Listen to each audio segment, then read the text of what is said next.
dua taman.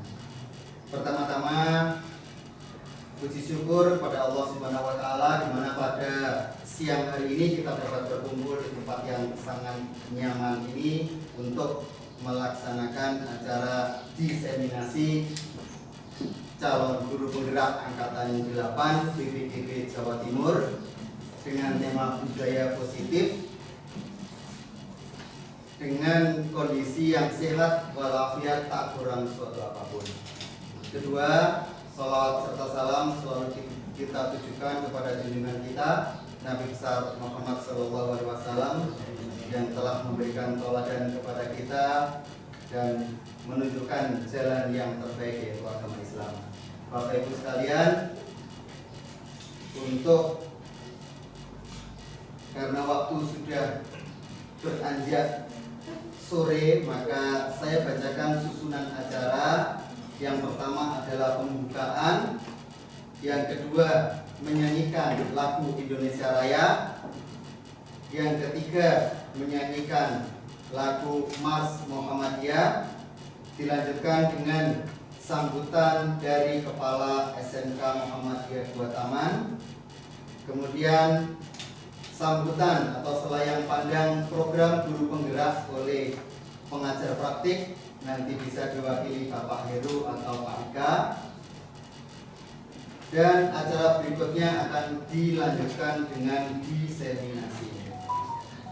Bapak Ibu sekalian, marilah kita buka acara ini dengan membaca surah Al-Fatihah. Al-Fatihah.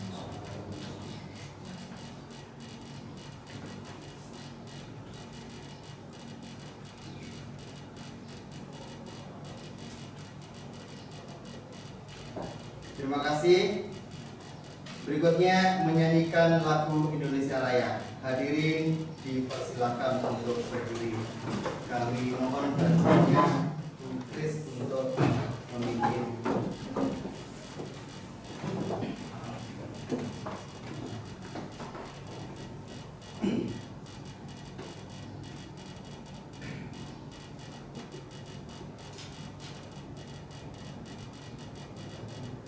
Hiduplah Indonesia Raya. Indonesia adalah airku, tanah tumpah darahku. Di sanalah aku berdiri, jadi pandu hidupku.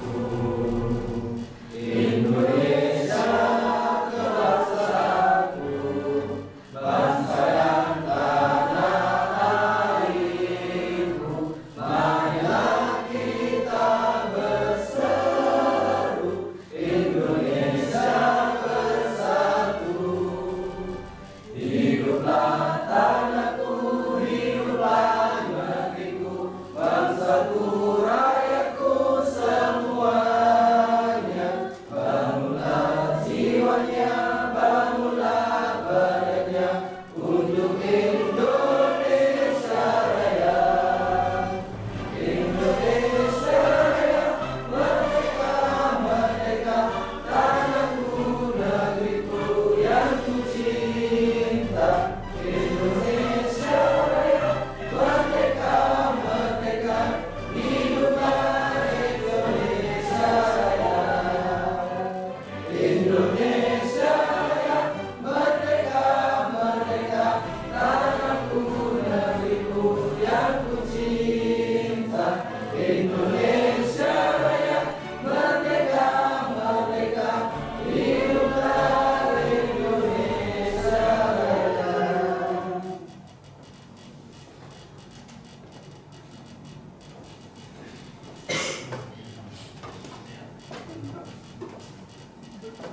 Hadirin dimohon untuk tetap berdiri. Menyanyikan lagu Mars Muhammadiyah kepada Bu Nurul, kami mohon bantuannya untuk berdiri.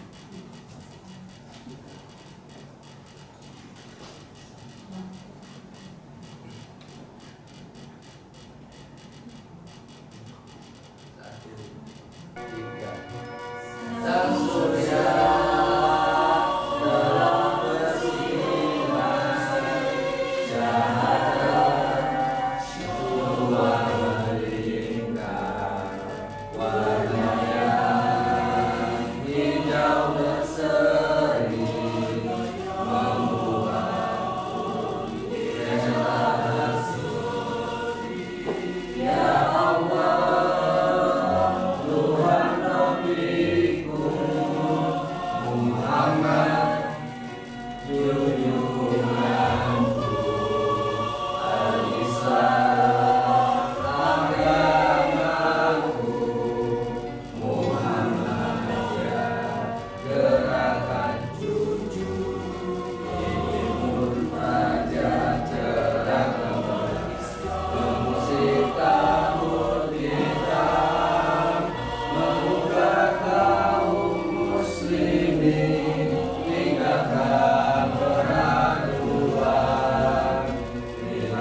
Acara berikutnya sambutan dari Kepala SMK Muhammadiyah 27 kepada beliau kami persilakan. Terima kasih. Bismillahirrahmanirrahim. Assalamualaikum warahmatullahi wabarakatuh. Waalaikumsalam. Asyhadu an la ilaha illallah wa asyhadu anna Muhammadar Rasulullah.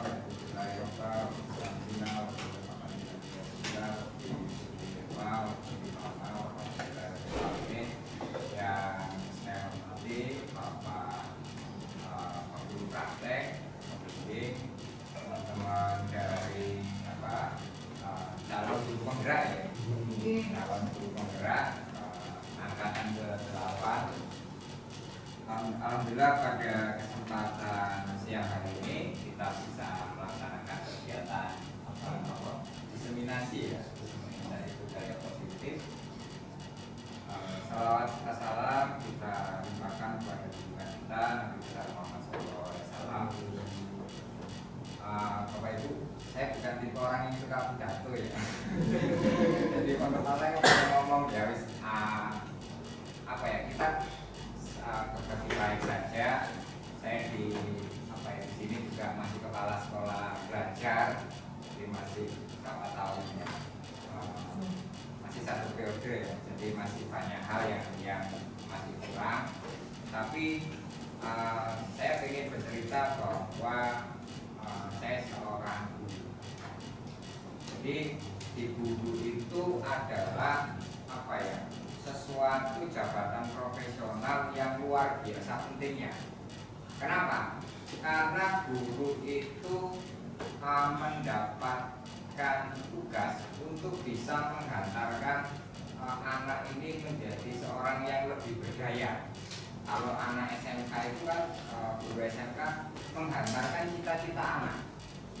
Jadi kalau guru ini tidak memahami tugasnya, itu akan sangat berbahaya. Kenapa? Karena nanti yang terjadi adalah bahwa guru itu nanti jadinya tipe pekerja. Yang penting dia datang, kemudian ngisi di kelas, hanya sekedar menyampaikan materi, setelah itu pulang. Maka itu tidak akan tidak akan berdampak besar. Jadi guru yang hebat itu adalah guru yang bisa mengoptimalkan semua potensi yang ada pada anak didik. Itu guru yang luar biasa.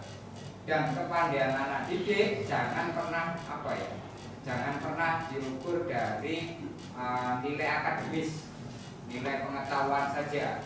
Tetapi guru yang hebat itu adalah bisa menumbuhkan rasa percaya diri pada anak didik untuk selalu menjadi pembelajar sejati. Jadi guru yang hebat itu adalah mampu untuk menciptakan anak-anak yang selalu optimis di dalam hidup untuk selalu belajar, menggali potensi dirinya untuk bisa menghadirkan sisi yang terbaik yang ada pada diri. Itu adalah sesuatu yang luar biasa.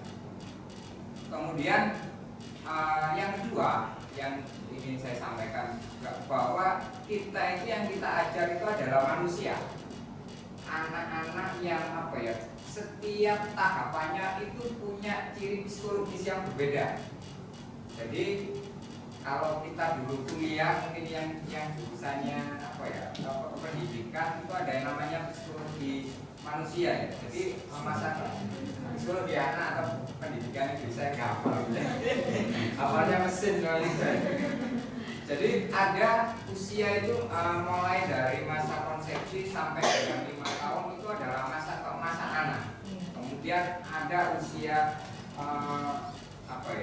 usia antara 5 tahun sampai dengan remaja untuk mengenalkan konsep terkait dengan nilai-nilai. Baru di atas itu baru didorong terkait dengan pengetahuan. Jadi ketika kita mengajar anak kemudian tahu sisi psikologis yang tepat pada saat itu akan jauh lebih efektif. Maka seorang guru itu harus memahami, kalau enggak satu sisi gurunya nanti mesti akan menerapkan dengan cara pengajaran atau pendidikan yang salah. Itu yang pertama. Yang kedua, guru itu akan tidak bisa merasakan rasa nyaman di kelas. Wah, aku tak ajar di awanannya Pak, tak cekel siji sing ngucul limo. Kayak gitu. Kemudian apa ya? Kalau gurunya tidak nyaman, maka otomatis siswanya itu tidak nyaman, sehingga tidak akan terjalin suasana belajar itu yang kondusif. Jadi apa ya? Itu yang butuh kita pahami bersama. Kemudian yang terakhir Bapak Ibu, bahwa sekali lagi jangan pernah kita sebagai guru itu merasa cukup. Pak, aku ini wis senior ngajar di sini tuh 20-30 tahun. Jadi wis gak butuh belajar. Itu adalah paradigma yang membahayakan. Kenapa? Yang kita ajar itu adalah anak-anak untuk masa depan, yang mereka itu menghadapi tantangan masa depan. Jadi ilmu kita yang belakang itu mesti apa ya? Ada yang kepake lah, tapi kita butuh modifikasi lagi. Kalau tidak, kita dulu sekolah belajar dengan cara ini, sekarang jadi guru ngajar dengan cara yang sama, mesti nanti hasilnya itu tidak akan pernah maksimal. Jadi kalau mau jadi guru yang hebat, maka apa ya? Ya kita harus up to date. Ya, Pak, biasanya yang sering terjadi di sekolah saya, gurunya Pak, saya itu guru saya apa sepo-sepo nyamar komputer itu susah dan lain sebagainya. Hal yang seperti itu harusnya bisa kita hindari. Kenapa? Sekali lagi tugas kita itu penting, yaitu untuk menghantarkan cita-cita anak. Kadang apa ya, guru itu banyak alasannya Pak, gajinya itu nggak sepiro Pak, ininya nggak cocok dengan pekerjaannya dan lain sebagainya. Tapi ketika kita sudah memilih profesi itu, maka lakukan dengan sepenuh hati, karena itu adalah bagian dari nilai ibadah yang kita lakukan. Saya yakin setiap hal yang apapun yang jenengan lakukan dengan sungguh-sungguh itu mesti hasilnya mesti akan baik. Oh, gajinya nggak cukup, tapi nanti mesti ada apa ya? Mesti ada rezeki yang lain. Jadi apa ya, guru itu harus up to date. Kemudian apa ini? Terutama dengan teknologi. Ya biasanya guru yang sendiri kan agak alergi teknologi Pak ya. Masih di tempat saya, awal guru itu buat soal itu pakai kertas, ngirim soal sering-sering terlambat, atau soalnya itu dari mulai ngajar sampai sekarang berpuluh tahun soalnya sama. Jadi guru itu tidak pernah termodifikasi, cetakan pertama sampai akhir itu sama. Nah itu biasanya kita lupa. Jadi dan itu butuh dorongan yang besar, baik itu dari pimpinan, kemudian dari gurunya sendiri. Kalau gurunya tidak mau berubah ya di model seperti apapun akan susah. Jadi ada kesadaran dari guru itu untuk mau berubah. Kalau tidak ya tidak akan pernah terjadi. Yang terjadi nanti hanya paksaan.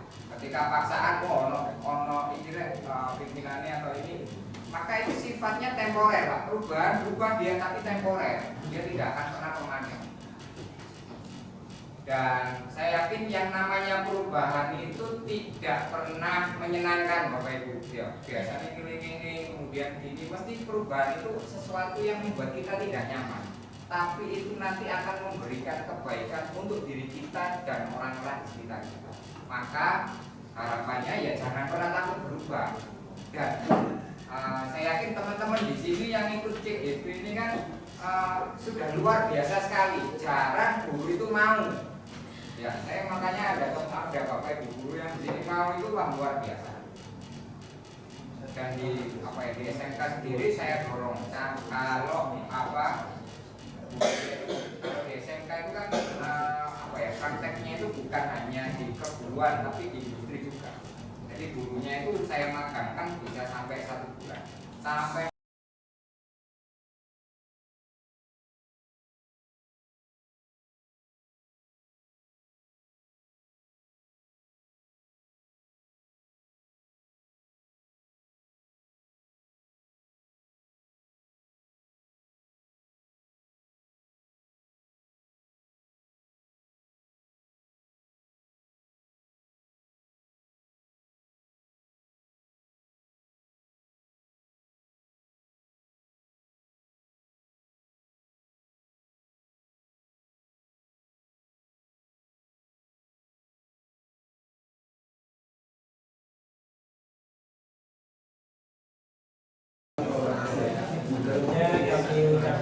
terima kasih banyak yang sebesar-besarnya atas kehadiran dari Bapak Ibu yang sudah berkenan untuk mengikuti kegiatan inseminasi kami.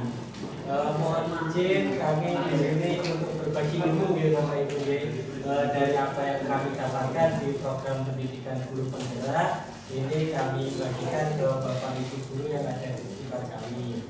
Kenapa? Karena harapan kami agar ilmu-ilmu yang kami peroleh itu bisa juga dimanfaatkan oleh Bapak Ibu guru semuanya. Oke.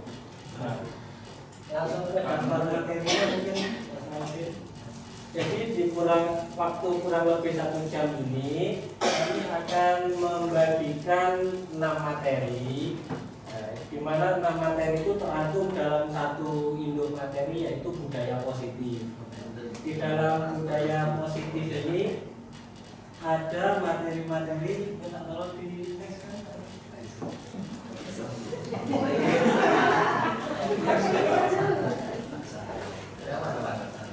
Ya, terus materinya ini langsung terus.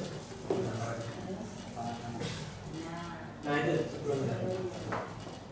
Nah ini 6 materi ini nanti kami akan menyampaikan yang pertama disiplin positif dan nilai kebajikan universal. Yang kedua teori motivasi, hukuman dan penghargaan dan juga restitusi. Yang ketiga keyakinan kelas. Yang keempat kebutuhan dasar manusia dan dunia berkualitas. Yang kelima ada restitusi, 5 posisi kontrol sebagai guru. Yang keenam nanti penutupnya segitiga restitusi. Nah, untuk mengawali materi ini, untuk materi yang pertama akan saya sampaikan sendiri. Sebelumnya perkenalkan.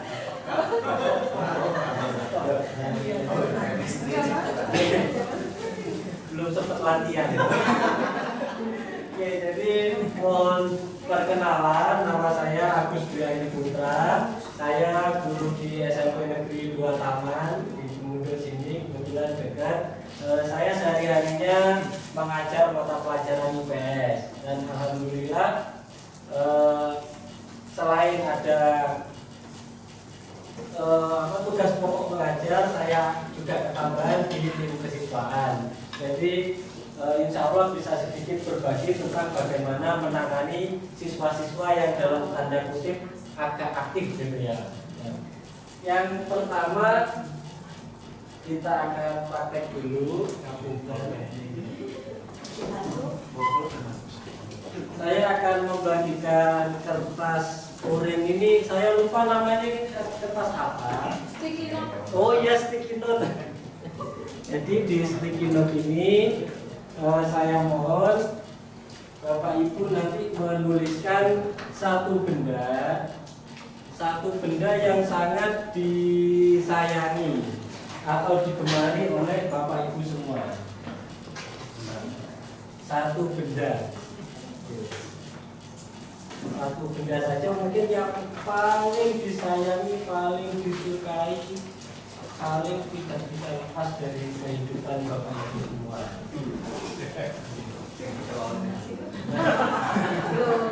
Manusia boleh benda hidup, boleh benda mati.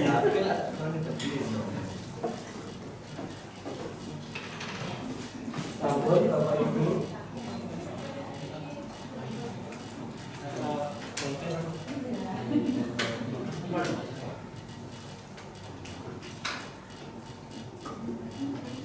Pak Ali sampun.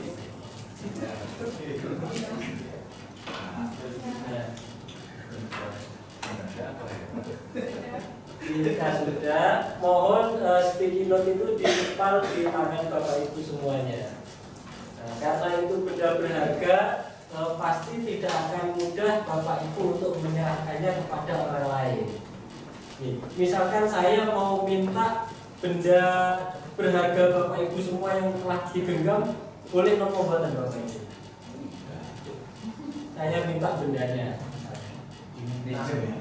Minta. Boleh apa tidak? Tidak boleh. Misalkan saya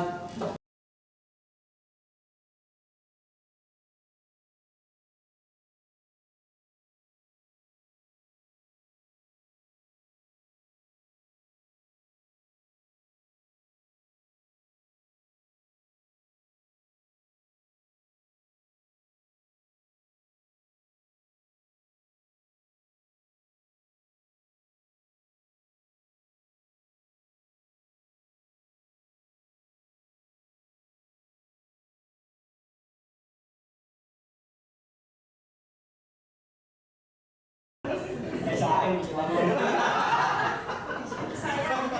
Kesayangan. Berarti di dalam diri kita, Bapak Ibu semuanya, yakin ya bahwa benda berharga itu tidak bisa sembarangan orang untuk memintanya. Berarti yakin ya? Nah, seperti itulah gambaran dari sebuah keyakinan, Bapak Ibu. Di sini kita tidak berbicara tentang agama ya, maksudnya keyakinan yang kita yakini. Nah, mungkin next ya, di next lagi tadi permainan ini. Nah, jadi antara Bapak Ibu yang mempertahankan benda berharganya dengan orang lain, contohnya saya yang meminta benda Bapak Ibu, itu ada dua kekuatan ya, atau dua tarik menarik antara yang Bapak Ibu itu mengontrol keyakinannya dengan saya yang mencoba untuk menggoyahkan keyakinan Bapak Ibu. Saya tawar misalkan 100.000, saya tukar dengan laptop, saya tukar dengan benda lainnya, misalkan kan kadang tergoyah, kadang tidak kan. Nah, jika itu sebuah keyakinan, maka hanya diri kita sendiri yang bisa mengontrol keyakinan itu. Nah, selama ini kita terjebak dalam ilusi. Ketika kita sebagai guru, mohon maaf ya anak-anak murid ya, sama apa ya? Nanti kalian dapat juga rahasia dari kami. Selama ini kita seolah-olah bisa mengontrol murid, tapi ternyata tidak. Itu sesuai dengan praktek keyakinan tadi bahwa semua orang itu bisa meyakinkan dirinya sendiri. Nah, apa yang mereka percaya dan juga apa yang mereka yakini. Nah, jadi di sana ada istilahnya ilusi. Next. Nah, ini tadi antara yang diyakini itu ada di teori kontrol atau pilihan kita, kemudian ada yang menstimulus. Menstimulus itu kayak tadi mengiming-imingi atau merayu. Nah, jadi di penerapan budaya positif itu kita memilih yang sisi sini, Bapak Ibu. Nah, mungkin di lain kesempatan ya kita akan membahas satu persatu. Intinya yang kita yakini atau guru yakini, baik juga murid, itu nanti ini. Nah, kita berusaha memahami pandangan orang lain tentang dunia, kemudian semua perilaku akan memiliki tujuan. Ya, anak diem itu ada tujuannya, anak mungkin hiperaktif itu ada tujuannya sendiri-sendiri. Nah, kemudian hanya Anda yang bisa mengontrol diri Anda. Harapannya nanti anak-anak murid kita juga akan bisa mengontrol dirinya sendiri sesuai dengan keyakinannya, itu harapannya. Kemudian ya ini tadi sudah saya singgung, kita sebagai guru tidak bisa selamanya itu mengontrol orang lain. Kemudian kita bisa berkolaborasi untuk menciptakan pilihan-pilihan baru. Kemudian kalau dalam ranah stimulus respon itu masih ada menang kalah. Contohnya ada anak dimarahin guru, muridnya kalah, gurunya menang. Nah, tapi di budaya positif ini kita tanamkan itu model berpikir menang-menang. Gurunya menang, muridnya juga menang. Baik, Pak Andani. Ini mungkin peta konsepnya ya. Peta konsep dari 6 materi yang saya sebutkan tadi nanti akan dilanjutkan oleh rekan-rekan saya. Jadi ini kita awali dari merefleksikan diri kita sendiri tentang bahwa hanya diri kita sendirilah yang bisa mengontrol diri masing-masing. Kemudian semua perilaku memiliki tujuan sampai nanti di sini diharapkan ada sebuah keyakinan kelas. Nah, di mana nanti apa bedanya keyakinan sama peraturan akan dilanjutkan oleh rekan saya. Bisa dilanjutkan Pak Andani. Nah, kemudian tadi kita membahas suatu kedisiplinan. Kedisiplinan di sini berkaitan dengan suatu istilah di mana ternyata setelah disurvei banyak dari Bapak Ibu guru itu yang tidak tepat untuk memahami makna disiplin, terutama saya. Saya dulu mengira disiplin itu adalah ketaatan, kepatuhan, dan ketertiban. Nah, ternyata setelah saya mengikuti program PGP ini, saya mendapatkan pemikiran baru bahwa ternyata disiplin itu awalnya itu berasal dari kata disiplina, artinya belajar. Nah, jadi di zaman dahulu mungkin ya Plato, Aristoteles, Galileo Galilei itu kalau mengistilahkan mereka belajar itu disiplin ilmu. Nah, kemudian entah bagaimana sampai terdistorsi istilah ini sampai ke Nusantara, mulai zaman Belanda, mulai zaman Jepang, sampai sekarang akhirnya makna kata disiplin ini lebih kita pahami sebagai itu tadi, tata tertib, aturan, dan yang bersifat mengikat atau memaksa. Nah, jadi alhamdulillah setelah saya mengikuti program ini, saya bisa memahami bahwa ternyata disiplin itu artinya belajar. Nah, jadi disiplin itu bisa membuat orang menggali potensinya menuju sebuah tujuan. Setelah kita mengetahui keyakinan diri kita, hal apa yang kita sukai, kita akan lebih termotivasi untuk belajar hal tersebut. Kira-kira seperti itu. Mungkin bisa dilanjutkan. Nah, kemudian yang terakhir, Bapak Ibu, nilai-nilai kebajikan universal. Tujuan-tujuan dari budaya positif ini nanti diharapkan kita sebagai pendidik juga bisa mengarahkan murid-murid kita untuk memiliki atau mempercayai nilai-nilai kebajikan yang dianut oleh masyarakat banyak.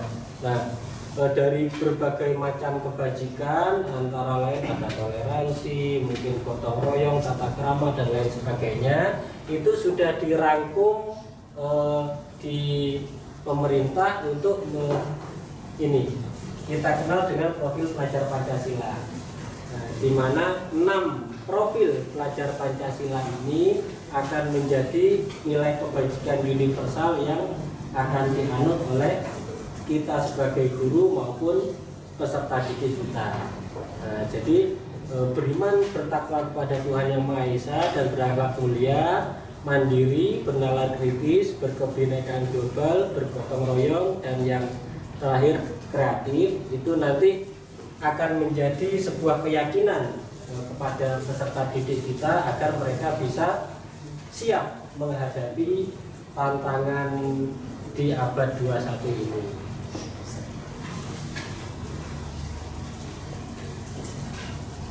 Ya, mungkin dari situ dulu Bapak Ibu untuk pengantarnya. Berikutnya akan dilanjutkan oleh Bapak Yunus Wibnyo. Pada Bapak Yunus Wibnyo kami persilakan.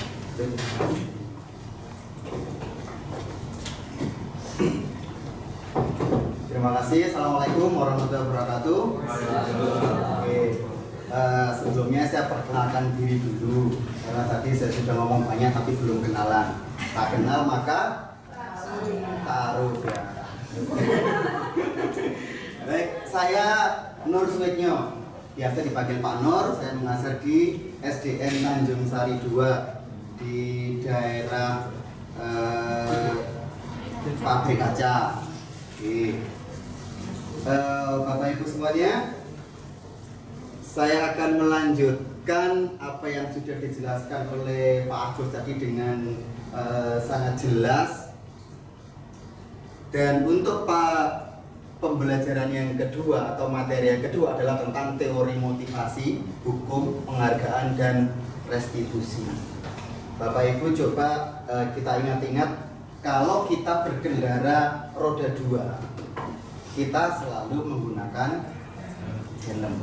Nah, kalau misalnya saya tanya kepada Bapak Ibu, kira-kira kalau misalnya tidak ada polisi di sana, apakah kita tetap menggunakan helm? Baik. Nah, apakah kira-kira menggunakan helm itu merupakan motivasi dalam diri kita, ataukah motivasi karena kita ingin melaksanakan peraturan, Bapak Ibu? Keduanya. Ada yang lain mungkin? Pengen selamat, iya, padahal selamat sekarang makan di rumah. Ada yang lain lagi mungkin? Baik, ya. Jadi ada yang berpendapat bahwa menggunakan helm saat berkendara itu adalah untuk keselamatan. Ada juga yang berpendapat bahwa menggunakan helm ketika berkendara karena mentaati peraturan. Dua-duanya bagus. Karena kalau misalnya kita selamat tapi semprit sama polisi, namanya juga tidak selamat lagi ya. Kalau misalnya kita tidak menggunakan sudah menggunakan helm, kemudian kita tidak selamat juga tidak enak. Jadi dua-duanya sangat bagus. Akan tetapi itu dipisahkan menjadi dua hal dalam teori motivasi, Bapak Ibu. Jadi ada dua, next Pak. Oh sudah ya. Terkejut. Ada motivasi eksternal, ada juga motivasi internal. Jadi motivasi eksternal itu adalah yang dipengaruhi dari hal-hal di luar diri kita. Misalnya tadi tentang peraturan, kemudian saya berpakaian bagus karena di sini ada orang yang saya sukai misalnya. Saya belajar untuk mendapatkan nilai yang bagus misalnya. Itu adalah motivasi dari luar atau motivasi eksternal. Nah, ada beberapa tujuan. Yang pertama, untuk menghindari ketidaknyamanan atau hukuman. Kira-kira Bapak Ibu waktu kecil dulu pernah nggak melakukan sesuatu dengan tujuannya untuk menghindari hukuman? Bukan ada ya, luar biasa. Kalau saya sering sekali. Ya, jadi misalnya saya mengerjakan tugas agar tidak dihukum. Saya membersihkan kelas untuk melaksanakan piket agar tidak kena hukuman dan lain sebagainya. Dan itu menghindari ketidaknyamanan. Kemudian yang kedua, untuk mendapatkan imbalan, Bapak Ibu.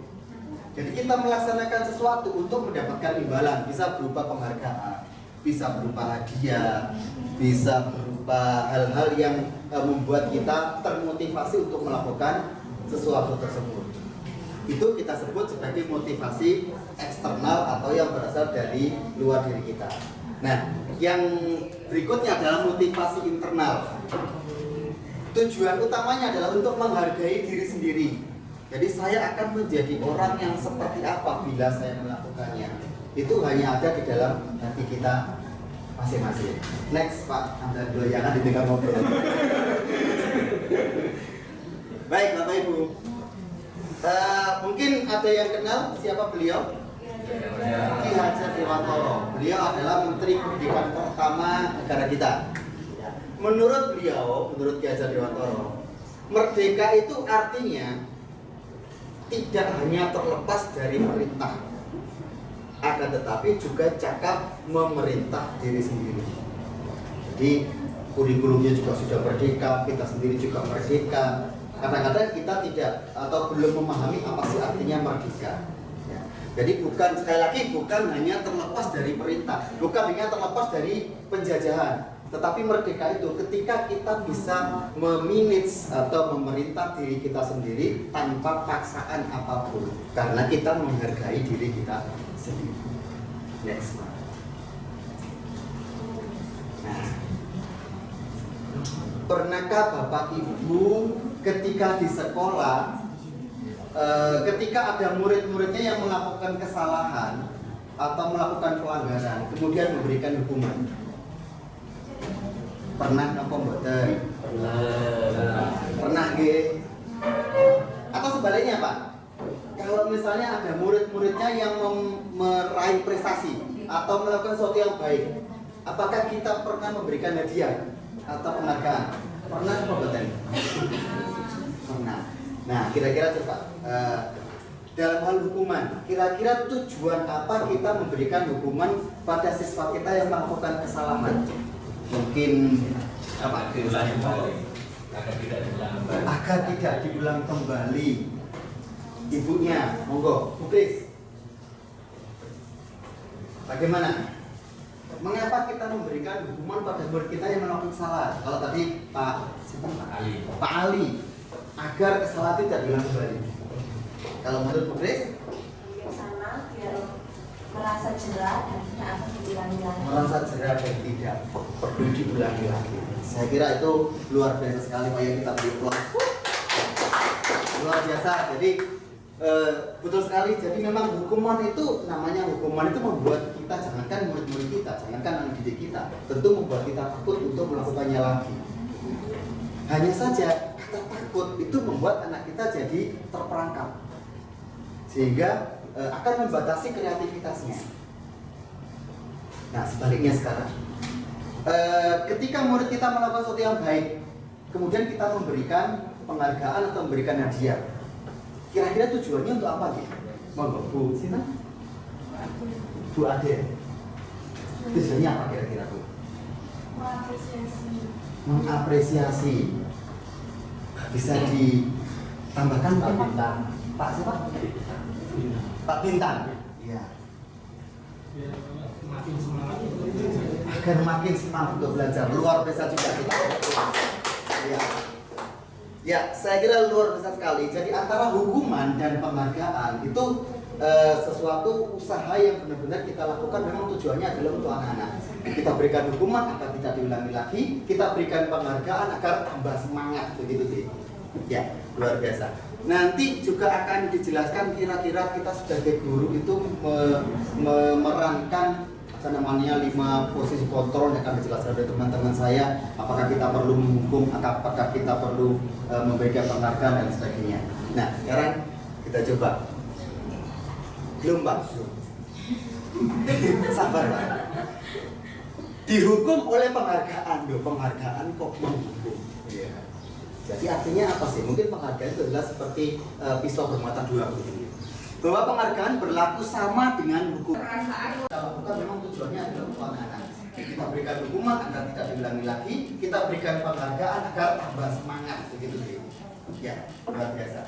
Nanti juga akan dijelaskan kira-kira kita sebagai guru itu memerankan apa namanya 5 posisi kontrol yang akan dijelaskan oleh teman-teman saya. Apakah kita perlu menghukum, apakah kita perlu memberikan penghargaan dan sebagainya. Nah, sekarang kita coba. Belum Pak. Sabar Pak. Dihukum oleh penghargaan. Loh, penghargaan kok menghukum? Jadi artinya apa sih? Mungkin penghargaan itu adalah seperti pisau bermata dua.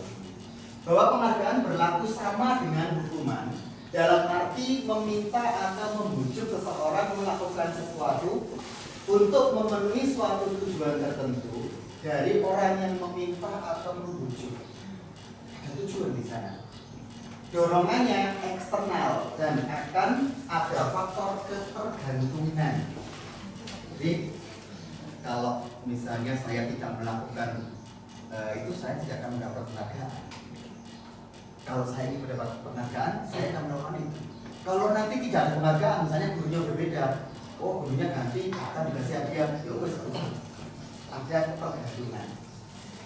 Nah, beberapa dampak dari pemberian penghargaan ini menurut Alfikon tahun 1993, pengaruh jangka pendek dan jangka panjang. Jangka pendeknya tadi secara ketergantungan, kalau jangka panjangnya kalau ada perubahan kebijakan atau pergantian guru biasanya tidak akan dilakukan. Kemudian penghargaan menghukum, jadi penghargaan justru menghukum kita untuk supaya anak itu justru malah menghambat kreativitasnya. Karena apa? Dia melakukan yang baik-baik itu karena apa? Pikirannya penghargaan, hadiah. Kalau nggak dapat hadiah berarti tidak akan dilakukan. Penghargaan mengurangi ketepatan, karena pikirannya sudah fokusnya ke penghargaannya. Karena misalnya gini, ada 5 anak, ya. Yang terbaik akan diberikan hadiah. Yang satu nilainya 60, 70, 75, 80. Karena dia merasa nilainya paling tinggi 80. Dia mikir 85 cukup lah, saya sudah menang, saya sudah dapat penghargaan. Padahal kalau misalnya dia bisa fokus 100%, mungkin dia bisa 90, mungkin bahkan bisa 100. Jadi itu mengurangi ketepatan. Kemudian penghargaan merusak hubungan. Pernah nggak misalnya ada 2 anak yang sama-sama pinter, kemudian sama-sama berprestasi. Ketika yang satu meraih prestasi dapat penghargaan, yang lain juga mendapatkan prestasi, kebetulan saya pas wali kelasnya nggak ada duit, jadi nggak ada penghargaan. Jadilah mereka, ya ada hubungan yang bisa. Kemudian dari sekian banyak mungkin bisa disimpulkan di situ bahwa penghargaan ternyata tidak baik. Gitu Bapak Ibu. Sepakat Bapak Ibu? Ya, nanti kalau tidak sepakat kita coba lagi. Ya, siapa tahu nanti penghargaannya. Terus bagaimana kita memberikan penghargaan? Anak-anak sudah berprestasi, anak-anak sudah melakukan yang terbaik. Masa kita biarkan saja? Buatan Bapak Ibu. Ada cara penghargaan yang lain. Next. Lanjut. Nah, ada beberapa bentuk program kebajikan dalam hal ini yang hubungannya dengan penghargaan atau apresiasi tadi juga. Dalam memberikan apresiasi atau pengakuan perlu diingat beberapa hal. Yang pertama, kita memberikan pengakuan secara khusus bagi anak-anak yang meraih prestasi, khusus bagi anak-anak yang melakukan hal yang baik. Kemudian yang kedua, beri pengakuan secara pribadi. Supaya apa Pak? Jadi misalnya kalau di dalam kelas misalnya, oh Pak Agus luar biasa, anaknya sangat pintar, dia akan secara psikologis terpengaruh. Oh, teman-teman saya tahu bahwa saya pintar. Tapi kalau memberikan penghargaan secara pribadi, maka dia tidak akan tergantung pada penghargaan tadi, tapi apresiasinya akan membuat dirinya semakin termotivasi untuk bersemangat. Beri pengakuan kepada semua murid secara bergantian. Jadi tidak ada kan misalnya dalam 1 tahun murid itu semuanya melakukan hal-hal yang tidak baik atau hal yang buruk atau bahkan tidak pernah melakukan hal baik. Hal baik sekecil apapun kita berikan apresiasi. Misalnya ketika kita datang, anak tadi minta salim, sekali itu kita beri apresiasi. Kemudian beri pengakuan secara konsisten. Artinya kita tidak mudah berubah gitu. Jadi ketika kita memberikan pengakuan kepada anak, kemudian ketika dia melakukannya lagi, itu kita juga harus tetap memberikan apresiasi. Kemudian fokus pada prosesnya. Next. Baik, ini adalah contoh-contohnya. Ada pembuka, misalnya kemarin saya perhatikan, kemudian nilai kebajikannya rasa empati besar sekali. Hanya cara untuk bahasa saja. Itu nanti bisa dikreasi sendiri oleh Bapak Ibu. Kira-kira bahasa yang halus, yang bisa diterima oleh murid, yang membuat anak-anak kita tidak tergantung, tidak merasa takut dengan hukuman, tidak merasa ketergantungan dengan penghargaan. Tetapi sebaliknya memberi motivasi atau memunculkan motivasi itu datang dari dalam dirinya sendiri. Bapak Ibu sekalian, untuk motivasi dan hukuman serta penghargaan saya kira cukup. Nanti bisa kita sambung, ada sesi tanya jawab. Karena waktu terbatas, maka dari saya akhiri, akan dilanjut oleh rekan saya Bu Rahayu. Sementara saya akhiri dulu. Wassalamualaikum warahmatullahi wabarakatuh. Waalaikumsalam.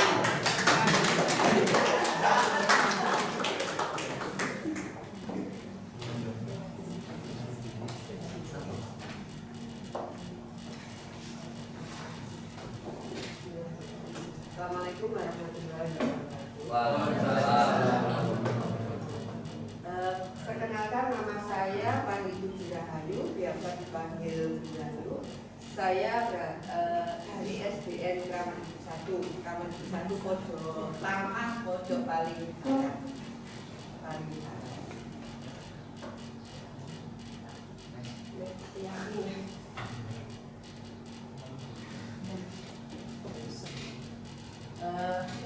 Untuk yang ketiga yaitu tentang keyakinan kelas. Keyakinan kelas ini nanti sifatnya itu abstrak, jadi bisa tidak terlalu panjang, bisa dimengerti untuk kata-katanya untuk peserta didik. Mengapa tidak peraturan saja? Mengapa harus keyakinan kelas?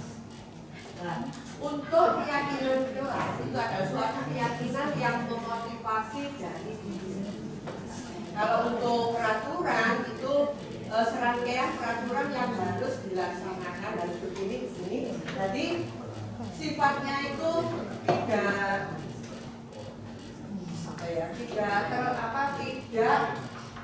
nyaman. maksudnya seperti itu. Kalau peraturan maka dibuat keyakinan kelas. Untuk yang pertama, mengapa kita memiliki peraturan harus menggunakan helm bila mengendarai kendaraan roda 2? Kalau dibuat keyakinan itu untuk diri sendiri, maksudnya bagaimana keselamatan seperti itu. Yang kedua, mengapa kita memiliki peraturan 3M menggunakan masker, mencuci tangan dan menjaga jarak 1,5 meter untuk kesehatan? Itu kalau keyakinannya. Mengapa kita memiliki peraturan harus datang tepat waktu pada saat mengikuti pelatihan? Kita jawab konsekuensinya. Untuk mendukung motivasi intrinsik, kembali ke nilai-nilai keyakinan lebih menggerakkan seseorang dibandingkan mengikuti serangkaian peraturan-peraturan. Tadi sudah dijelaskan oleh Pak Nur, motivasi itu ada dua, yaitu motivasi intrinsik dan motivasi ekstrinsik. Kalau motivasi intrinsik itu muncul dari diri seseorang, jadi sifatnya itu lebih semangat untuk dirinya sendiri. Kalau untuk ekstrinsik itu misalkan ada lomba harus mengikuti, kan ada hadiahnya, itu ekstrinsik, berarti ada imbalannya gitu. Aku tak percaya ekstrinsik apa? Soalnya ada hadiahnya. Jadi kalau motivasi ekstrinsik,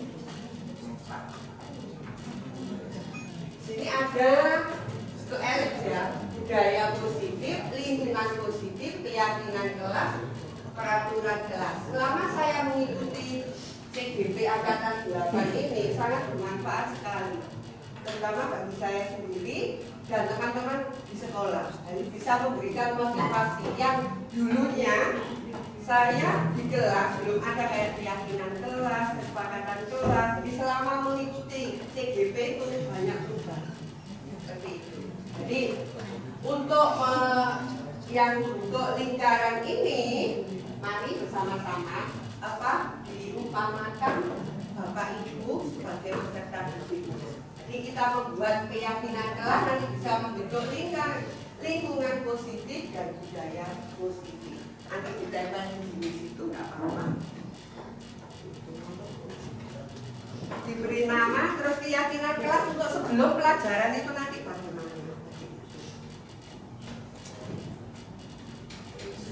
Bisa hadir sebentar waktu seperti itu.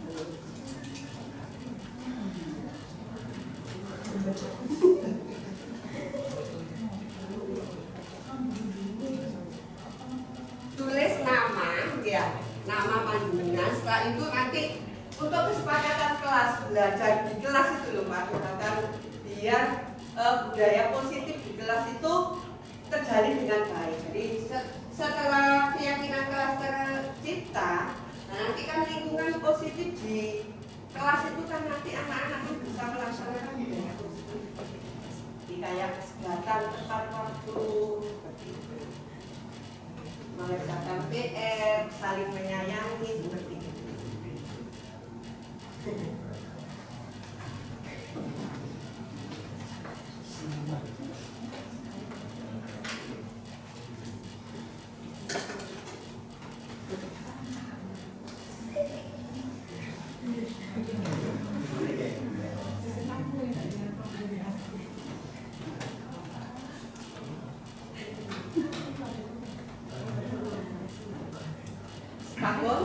Kalau sudah bisa ditempel di sini mawon ya, buat itu saja. Buat contoh ini ya Pak ya.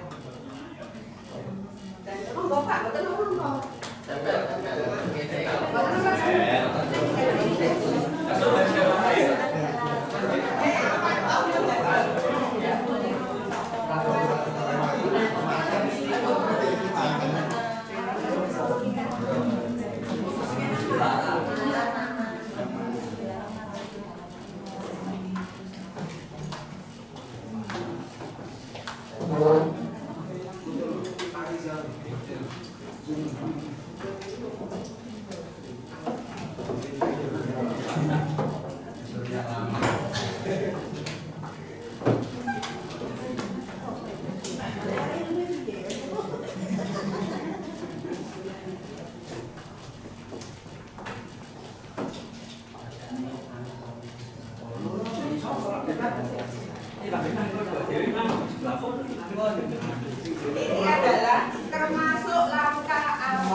awal tahun ajaran. Seperti itu, saya melaksanakan selama 2 hari itu.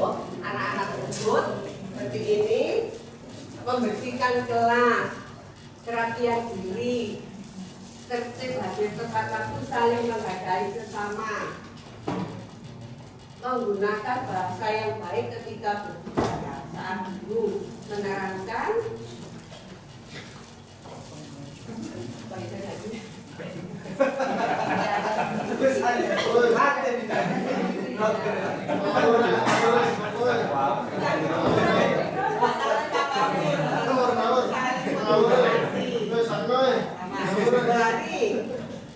langkah awal ini membentuk peserta didik di kelas, lingkungan yang jelas itu membentuk budaya muslim. Seperti itu bisa dilaksanakan Bapak Ibu barangkali.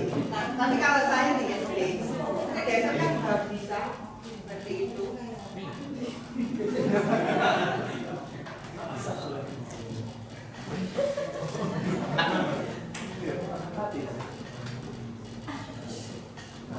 Tidak masalah.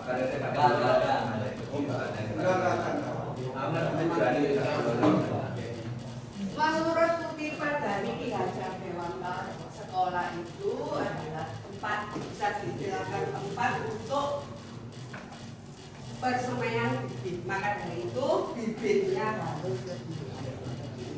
Jadi dari yang tersebut bisa membentuk karakter peserta didik seperti profil pelajar Pancasila. Seperti itu.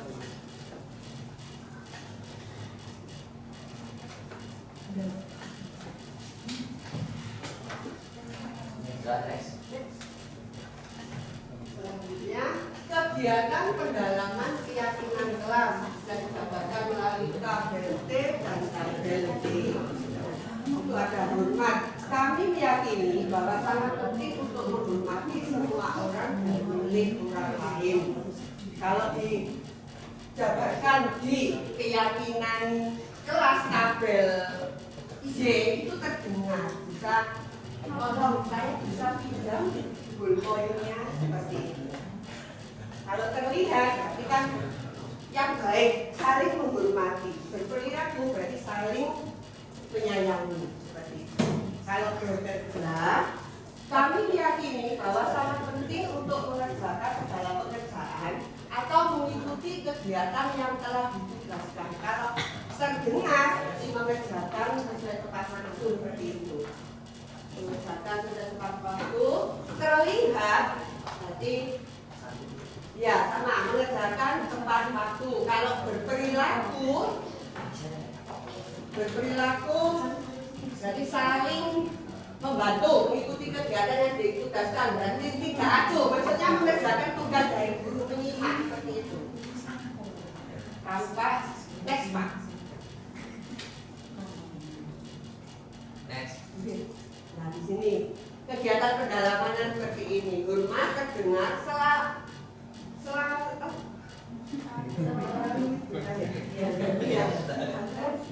satu orang berbicara, yuk saya bantu kita bisa selesaikan ilmu bersama. Ya, perkenalkan, nama saya Ibu Desi Suliantina. Oh sudah, itu ada foto aja. Oh Good. Baik, kita baca satu. Baik. Oh, ini juga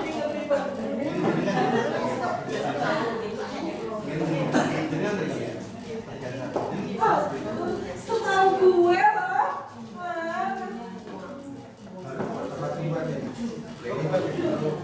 Aduh, ini parah banget ini. Harusnya masuk ke kelas saya. Banyak ya. Baca Bu. Apa itu Bu? Semau gue. Gak mau diatur. Oh ya, alhamdulillah sudah kita dengar ya. Itu untuk pengingat kita 5 Ibu. Ya.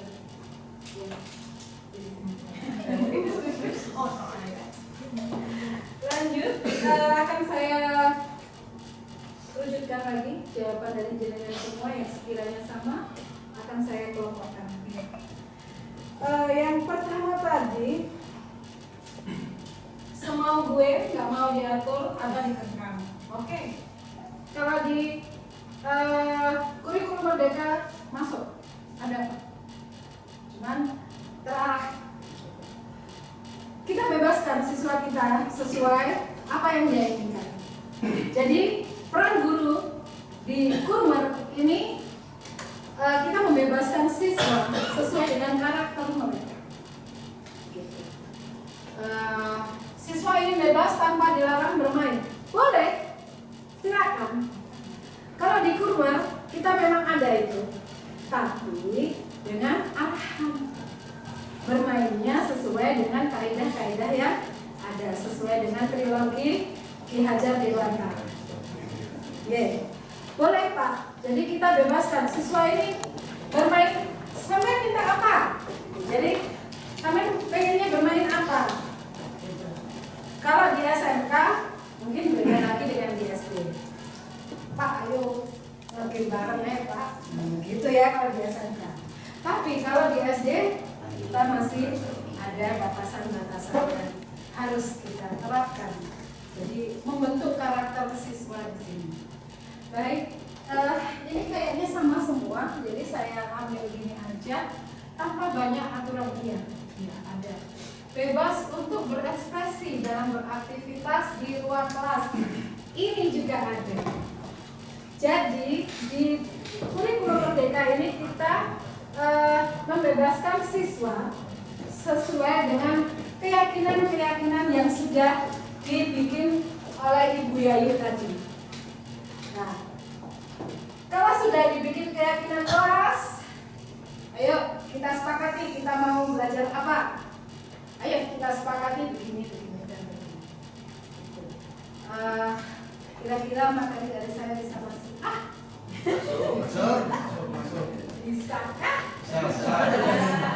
Alhamdulillah, terima kasih banyak. Sampai jumpa di lain waktu. Terima kasih. Assalamualaikum. Tapi alhamdulillah saya diparingi kesehatan sama Gusti Allah sampai sekarang, bisa mendidik anak bangsa untuk menuju kesuksesan mereka. Terima kasih. Sampai jumpa.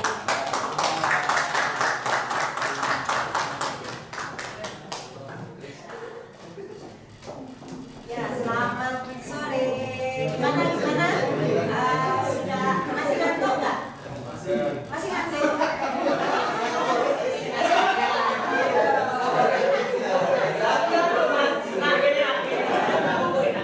Ya, kalau masih ngantuk coba ya, tangannya coba di atas. Nanti ibaratnya saya bilang kalau ada angin ke depan berarti tangannya ke belakang. Kalau ada angin dari belakang berarti tangannya ke ada angin dari samping kanan berarti ayo sudah bisa ya. Ada angin dari belakang. Ada angin dari depan. Ada angin dari sebelah kiri. Berarti tangannya ke kanan. Ada angin dari sebelah kanan.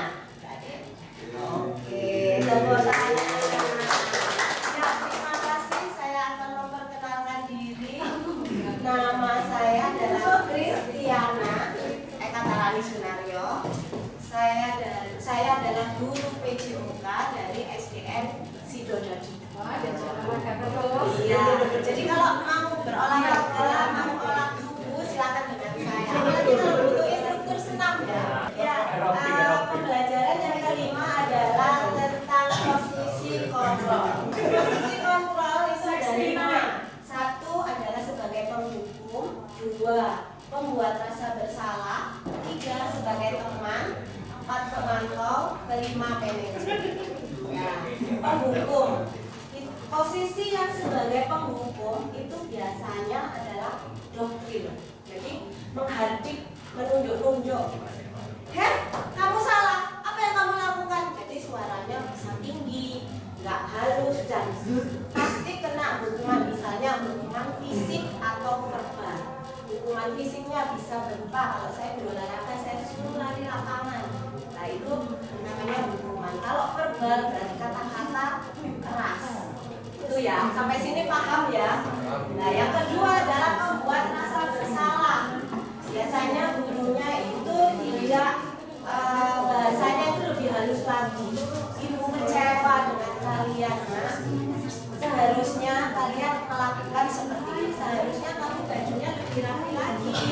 Itu namanya yang membuat rasa bersalah. Yang ketiga, teman. Membuat alasan-alasan untuk muridnya. Jadi kita sebagai guru diposisikan sebagai teman. Misalnya Pak Agus, teman murid saya.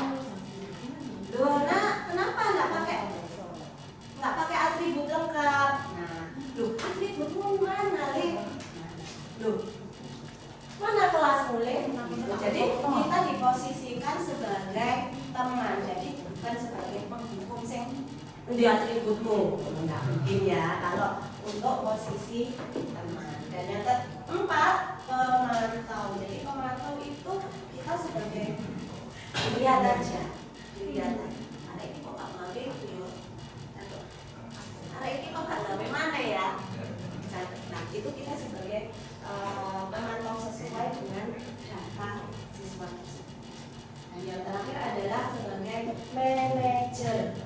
Nah ini sebagai manajer itu kita guru paling enak ya. Paling enak kita adalah sebagai manajer di mana kita guru kita memberi pilihan antara, jadi kita memberi pilihan ke murid kita. Apa keyakinan yang kamu langgar? Jadi dari awal tadi yang sudah dijelaskan dari Bu Yayu, keyakinan apa yang sudah disepakati tadi yang di atas, yang ditempelkan itu tadi, terus di situ baru ditanya ini sebagai manajer ya, misalnya saya, keyakinan kelas apa yang kamu langgar, nak? Ini Bu, jadi anaknya itu dibuat posisi bersalah dulu. Apakah kamu apa yang kamu rasakan setelah kamu lakukan seperti itu? Ya saya bersalah Bu, biasanya seperti itu. Jadi anaknya itu dibuat apa ya, rosokan PDW dulu kasarannya. Paham dah Bapak Ibu? Apa yang kita yakini, apa yang kita mau kerjakan untuk memperbaiki masalah ini? Di sini kan kita sebagai guru mencari pilihan, memberi kesempatan untuk mengutarakan murid kita kesalahan apa yang kita perbuat. Terus menguatkan pribadi, murid meletakkan dirinya sebagai individu yang positif. Bagaimana caranya? Bagaimana cara kamu untuk memperbaiki kesalahan-kesalahan tersebut? Nah, di situ murid bisa mengutarakan, ya Bu, saya salah. Saya tidak akan mengulangi lagi kesalahan saya tersebut. Dan yang terakhir, dampaknya ke murid adalah mengevaluasi diri, bagaimana memperbaiki diri lagi. Tadi ya saya tadi dimarahin Bu Kris, bukan dimarahin, dikasih pilihan sama Bu Kris karena saya sudah melanggar keyakinan kelas saya, sehingga saya harus merubah pola saya, misalnya memakai seragam sesuai ketentuan, terus datang tepat waktu dan lain-lain. Ya, sampai sini Bapak Ibu guru bisa dipahami? Paham? Paham ya? Makan iya, sudah. Sesuai isi oke, next.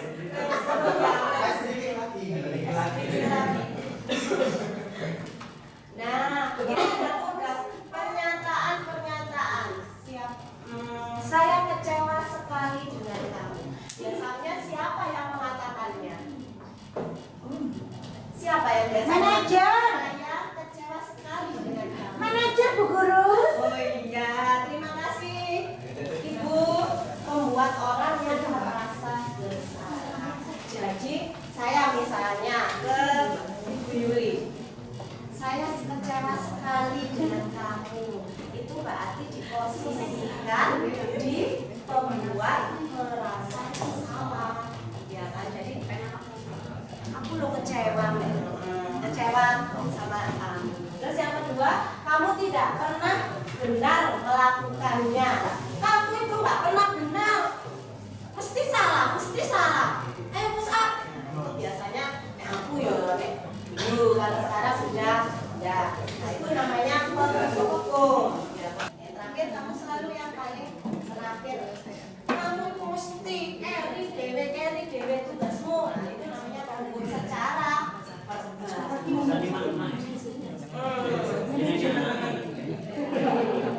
ya, sampai sini Bapak Ibu guru bisa dipahami.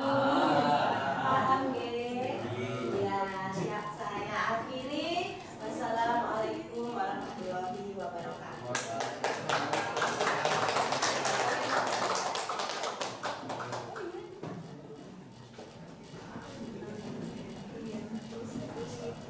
Oke, terima kasih Chris atas penjelasannya tadi tentang position control, dan ini terakhir yaitu saya akan menjelaskan tentang segitiga distribusi. Selamat sore Bapak Ibu Hebat, perkenalkan dulu mungkin dari teman-teman saya sudah kenal dari sekolah lain dulu. Perkenalkan, nama saya Muhammad Salbin Abdani dari SMK Muhammad Jadwa Taman. Saya mengajar mapel produktif kelistrikan. Oke, itu aja, langsung saja. Dimana saya akan menjelaskan apa itu segitiga restitusi, di mana segitiga restitusi ini adalah kita harus bisa memvalidasi kebutuhan, menanyakan keyakinan, dan menstabilkan identitas. Mungkin saya yang merasa kalau kita di sini itu juga sebagai apa yang dikatakan Bu Kris tadi, kita posisi peran kita di sekolah ini apa? Sebagai manajer, penghukum, atau membuat kesalahan gitu. Jadi kita harus bisa menempatkan bagaimana posisi kita. Mungkin di SMK gitu, Bapak Ibu, ada BK yang sebagai konsultasi bila mana ada murid yang melakukan kesalahan. Tapi misalnya permasalahan itu kalau kita bisa handle, maka kita bisa memudahkan atau bisa memudahkan sesuai dengan memudahkan masalah dengan sesuai memecahkan masalah dengan dari pihak itu sendiri. Jadi bagaimana yang pertama langkah awal yaitu menstabilkan identitas. Kita jangan ngejudge dulu murid itu salah. Saya kasih sebuah kasus, misalnya anak itu terlambat, sering terlambat. Kita jangan ngejudge anak itu sering terlambat. Kita harus tahu dia masalah terlambatnya apa dan lain. Itu namanya menjelaskan. Kembali lagi bentar Pak Agus, menstabilkan identitas. Jadi kita jangan merasa langsung ngejudge mereka. Oh kamu salah kalau terlambat, maksudnya 645. Jangan, tetapi kita harus menanyakan terlebih dahulu faktor-faktor apa aja yang membuat dia terlambat. Terus yang kedua, validasi kebutuhan. Nah, contohnya seperti ini. Siswa tersebut kenapa kok dia terlambat terus? Mungkin ada berbagai faktor, misalnya dia harus membantu orang tua. Terus dia kalau malam sering begadang, maka dari itu kita harus mencari solusinya yang sangat baik. Maka dari itu apa yang tadi disampaikan Bapak Ibu guru CGT yang hebat tadi, kita harus melakukan keyakinan kelas. Sebelum awal pembelajaran kita harus meyakinkan kesepakatan kelas terlebih dahulu. Keyakinan kelas, kesepakatan kelas terlebih dahulu. Murid ini mintanya kita seperti apa, gitu. Jadi peraturan yang kita punya di sekolah kita jabarkan lebih positif kembali, ya peraturannya. Jadi misalnya dilarang membuang sampah pada tempatnya, kita ubah menjadi kalimat positif. Membuang sampah pada tempatnya, seperti itu. Yuk membuang sampah pada tempatnya. Jadi kata-kata yang tidak positif itu alangkah baiknya dihindari atau dibuang. Nah, seperti itu. Nah, ini salah satu contohnya ya, Bapak Ibu, mana di sini berbuat salah itu hal yang manusiawi. Ya, kita sebagai manusia pasti melakukan hal yang sama. Tidak ada manusia yang sempurna. Kita pasti bisa menyelesaikan permasalahan ini. Bapak Ibu tidak tertarik untuk mencari tahu siapa yang benar, siapa yang salah. Bapak Ibu lebih tertarik untuk menyelesaikan masalahnya. Jadi setiap ada kasus kita jangan ngejudge. Kita harus benar-benar cari solusi. Meskipun masalah itu sangat sulit, bagaimana pasti ada sebuah solusi yang terbaik. Jadi tidak ada namanya masalah, tidak ada namanya masalah kalau tidak ada pasti ada solusinya. Kalau kamu nyatakan dirimu sendiri terus-menerus, apakah kamu bersikap baik pada dirimu sendiri? Jadi kita harus mengembalikan ke siswa. Kalau dia sudah berbuat salah, pasti kita harus meyakinkannya. Oh iya, kita harus mengangkat lagi derajatnya. Kita pasti juga melakukan itu loh. Saya ambil contoh seperti itu. Bapak Ibu guru pernah melakukan seperti itu, jadi nggak apa-apa. Tapi bagaimana supaya kamu tidak melakukan itu lagi? Nah, jadi kita angkat derajatnya lagi supaya apa? Supaya anak itu berpikir, oh iya ya, dulu kan Pak Guru pernah melakukan itu. Istilahnya saya juga harus bisa berubah. Pak Guru aja bisa berubah, apakah saya bisa berubah? Seperti itu. Next, bagus. Nah, seperti validasi kebutuhan, membantu mengenali murid basicnya, kebutuhan dasar yang ingin dipenuhi. Ketika melakukan kesalahan itu, pada dasarnya setiap tindakan manusia tujuannya adalah memenuhi kebutuhan dasar. Apakah itu penguasaan, kebebasan, kasih sayang, dan rasa diterima, kesenangan atau bertahan hidup. Ini contohnya, guru berkata, kamu bisa saja melakukan hal yang lebih buruk, tapi kamu tidak melakukannya. Jadi seperti ini contohnya validasi kebutuhan, di mana misalnya saya anggap Pak Bintang ini sedang menangani kasus antara Azli dan Bayu bertengkar. Nah, bagaimana caranya ini bisa membuat mereka tidak saling menyalahkan. Nah, begitulah tugasnya Pak Bintang supaya dua-duanya sama ini diberi masukan, diberi pengertian, biar mereka tidak merasa dia menang sendiri. Nah, harus mereka diberitahu bagaimana harus saling menghormati antar sama. Next, bagus. Menyayangkan keyakinan. Nah, di sini mungkin tugas kita ya Bapak Ibu ya. Nanti mungkin mulai hari ini saya akan praktekkan nanti untuk hari Jumat dan seterusnya. Saya akan mengambil kesepakatan kelas atau keyakinan kelas. Bagaimana mereka maunya metode pembelajaran seperti apa.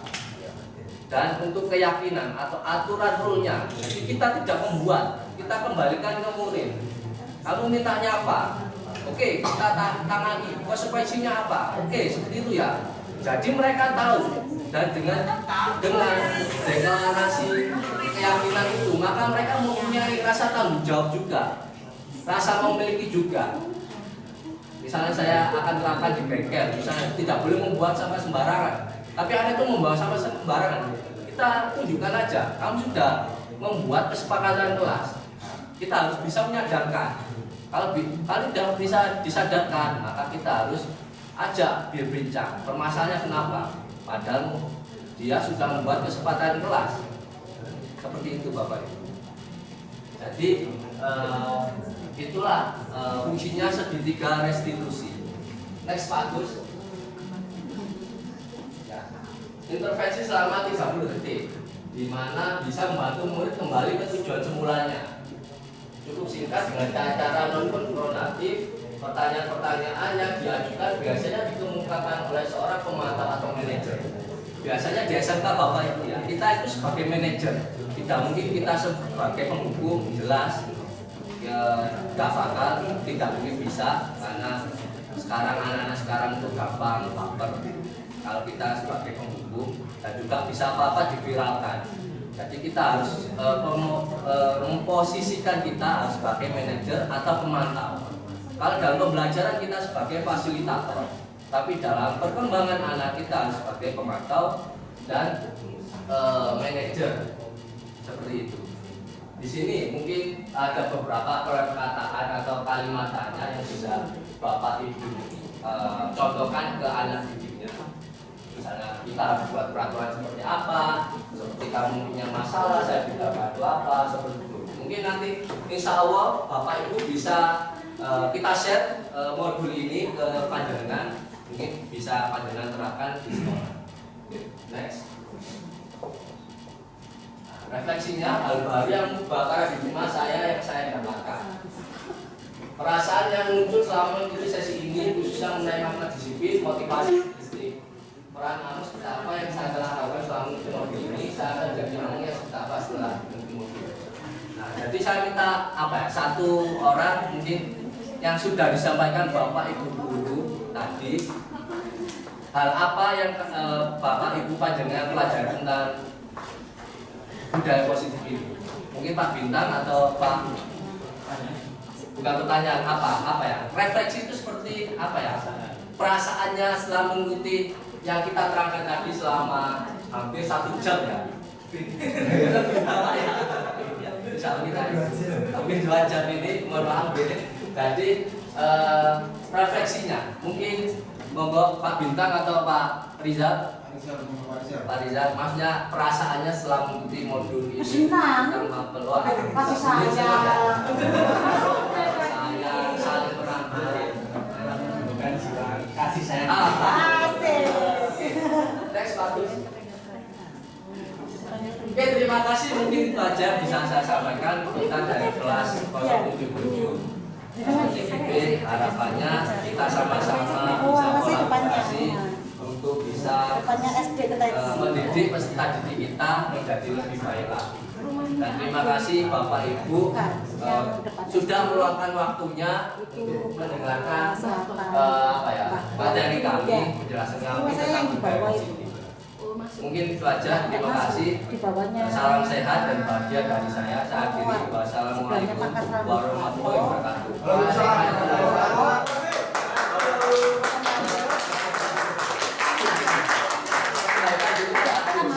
Sebelum saya tutup, saya kembali ya. Oke, saya minta 2 pertanyaan. Kita sesi tanya jawab terlebih dahulu, 2 pertanyaan. Monggo Bapak Ibu ada yang mau bertanya tentang materi penjelasan terlebih dahulu.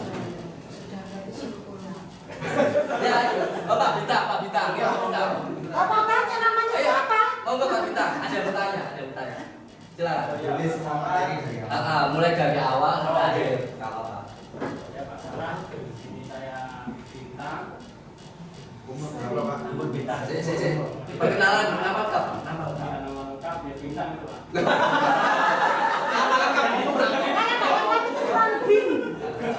Bintang. Anu mata apa? Guru maupun pengaku apa Pak? Tak sendiri ngira. Kita masalah Ya. saya mau bertanya ke Pak Sarah. Ada terhormat saya. Tadi saya Agak grogi. terkait dengan segitiga diskusi. Oke, siap. Sama segitiga diskusi itu kan di setiap jenjang kan ada SD, SMP, SMP. Itu apakah berbeda? Misalkan kita mengimplementasikan segitiga diskusi itu seperti apa? Apakah setiap jenjang itu berbeda? Iya. Atau sama? Ya, mungkin oke. Sip. Oke, siap. Baik, Pak. Sudah. Terima kasih, pertanyaan yang sangat bagus sekali dari Pak Bintang ini. Beliaunya adalah kepala jurusan teknik kendaraan ringan. Terima kasih pertanyaannya Pak Bintang. Perbedaannya jenjang kita kalau menggunakan segitiga restitusi ini kenapa? Perbedaan gimana? Kalau SMK, SMA, SMP ya Pak Agus ya, itu kita pasti ada BK-nya, bimbingan konselingnya. Sedangkan SD saya belum tahu. Ada? Tidak ada. Tidak ada. Tapi untuk tahapan sekarang Ya. karena kemajuan ini, Ya. ya akreditasi kemarin kita dianjurkan ada BK di SD. Jadi untuk selama ini kan BK-nya masih di Walas ya, Iya, Walas, ya. di Walas masing-masing. Jadi makanya kenapa guru SD itu hebat? Karena guru SD itu mengaku semuanya. Gitu.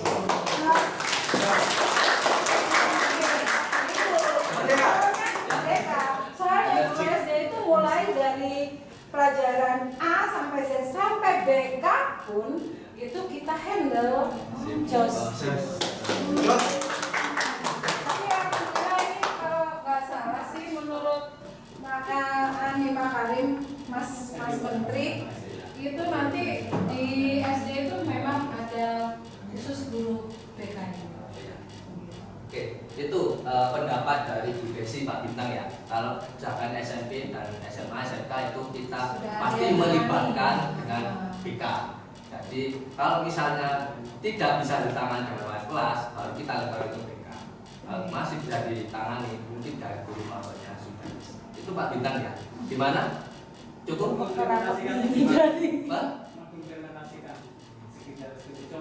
Nah, contohnya gini, tadi slide yang terakhir seperti itu Pak. Jadi kita memvalidasi saya ada 3 tahapan. Jadi seperti menstabilkan, validasi dan sama keyakinan. Anak yang kena kasus ini kita angkat moralnya.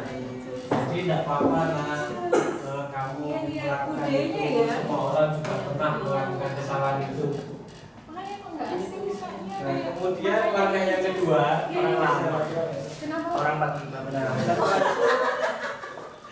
Ketika memvalidasi tindakan yang salah, ini kuncinya ada di alasannya.